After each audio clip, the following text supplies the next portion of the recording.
Tribun News Today.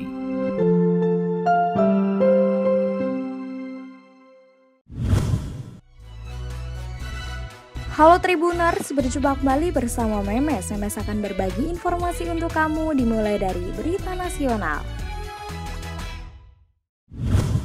Direktur Lokataru Haris Azhar menyerahkan sejumlah bukti untuk memperkuat dugaan keterlibatan Menteri Koordinator Bidang Kemaritiman dan Investasi Luhut Binsar Panjaitan dalam bisnis tambang emas di Papua.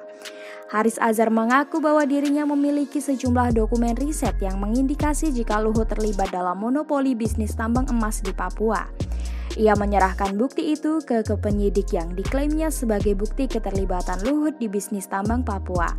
Pengacara Haris Azhar Nur Kholis mengklaim bukti-bukti tersebut adalah dokumen otentik yang sah dan ilegal.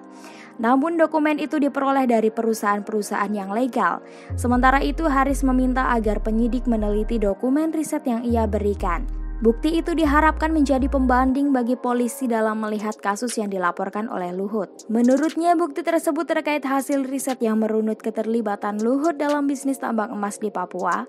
Bukti-bukti itu juga memuat dokumen perusahaan di mana ada keterlibatan Luhut dalam praktik bisnis tambang emas Papua. Haris juga meminta penyidik agar mengevaluasi penyidikan atas kasus yang menjeratnya itu. Dia berharap bukti-bukti yang ia berikan bisa menjadi bahan uji dalam proses penyidikan dirinya sebagai tersangka kasus pencemaran nama baik yang dilaporkan oleh Luhut. Selanjutnya berita regional Tribuners. Seorang anggota TNI Gadungan yang mengaku dari Kesatuan Komando Pasukan Khusus atau Kopassus di Kabupaten Brebes berhasil diamankan. Pria berinisial SIS itu ditangkap anggota Koramil 13 Songgom Kodim 0713 Brebes pada Senin 21 Maret. SIS sendiri tercatat sebagai warga Kecamatan Songgom Brebes. Kebohongan SIS terbongkar saat undangan resepsi pernikahannya tersebar luas.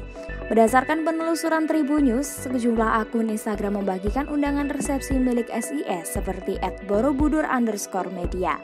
Lewat undangannya ia diketahui akan menggelar resepsi pernikahan pada 23-24 Maret 2022 di rumahnya. Sementara untuk akad pernikahan sudah dilangsungkan pada 22 November 2021 lalu. Istri SIS diketahui berinisial SD. Dalam undangan acara resepsi, SIS turut mencatut nama sejumlah petinggi TNI. Sebut saja seperti Panglima Jenderal Andika Perkasa, Majen Indra Hidayat, Lejen AM Putranto, hingga Majen Tito Sumarsono. Selain undangan, beredar juga foto-foto SIS saat berpose mengenakan seragam loreng TNI. Selanjutnya berita selebriti Tribuners. Pengusaha Gilang Widya Pramana alias Juragan 99 dan Kaji Edan Kumpak membantah pernah saling kenal satu sama lain. Meski ditemukan foto dirinya pernah berpose bersama pesawat jet pribadi J99 yang sebelumnya biasa digunakan Gilang, pria bernama asli Oni Hendro Adiaksono ini mengaku hanya iseng saja. Gilang Widya Pramana yang juga pemilik klub sepak bola Arema FC mengatakan ada orang yang tidak bertanggung jawab berusaha menggiring opini terkait kedekatan keduanya. Gilang mengatakan isu tersebut telah diklarifikasi oleh masing-masing keluarga. Gilang kembali menegaskan jika dirinya tidak sama sekali mengenal sosok Kaji Edan. Sosok Kaji Edan alias Sultan Jagakarsa atau bernama lengkap Oni Hendro Adiaksono sedang menarik perhatian publik di tanah air. Sejumlah pemilik akun menyebut jika dia sebenarnya merupakan pemilik harta yang kerap dipamerkan pasangan suami istri sekaligus pengusaha Gilang Widya Pramana dan Sandi Purnamasari. Setelah ramai diperbincangkan, Kaji Edan pun akhirnya buka suara. Melalui unggahan video di akun Instagram @kajiedan, ia membantah dugaan adanya keterkaitan dengan sumber kekayaan Juragan 99. Di video yang sama, Kaji Edan juga membantah isu kepemilikan pesawat pribadi milik Juragan 99. Terkait dengan unggahannya yang menunjukkan dirinya menaiki pesawat pribadi J99 di media sosial, Kaji Edan menyebutkan hal itu hanya iseng semata. Ia bilang unggahan itu dibuat hanya sebagai konten. Selanjutnya berita olahraga Tribuners. Pembalap asal Spanyol Marc Marquez dikabarkan mengalami masalah penglihatan. Hal itu dirasakannya ketika perjalanan pulang menuju Spanyol. Tepatnya ketika di pesawat, Baby Alien merasa tidak nyaman ketika melihat sesuatu. Nampaknya hal itu buntut dari kecelakaan hebat yang ia alami di sirkuit Mandalika pada hari Minggu 20 Maret lalu. Setelah melakukan pemeriksaan, pembalap dengan nomor 93 itu terkena masalah penglihatan ganda atau diplopia. Kabar itu segera Marquez sebarkan melalui Instagram pribadinya.